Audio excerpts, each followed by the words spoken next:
Machine ধরবা না, machine তোমরা নষ্ট করো।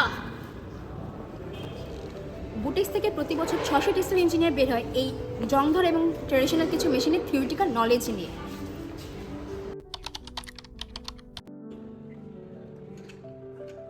কি করতেছো?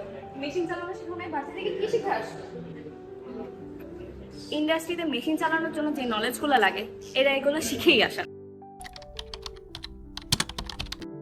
যেখানে বাইরের দেশগুলো ন্যানোটেক আর স্মার্ট টেক্সটাইলে কাজ করে অনেক দূরে এগিয়ে গিয়েছে, সেখানে আমাদের টেক্সটাইল ইন্ডাস্ট্রি শুধুমাত্র বেসিক গার্মেন্টস তৈরি করতে সীমাবদ্ধ। আমাদের দরকার একটা মডিফাইড কারিকুলাম যেখানে থাকবে স্মার্ট টেক্সটাইল, ন্যানোটেকের মতো সাবজেক্টস অ্যান্ড আদার ফ্যাসিলিটিস। সাথে দরকার capstone project, pilot skill lab, seminar program এবং mentorship program. Thus, we will get ready-to-job engineers with better skills and industry having sustainable and smart textiles.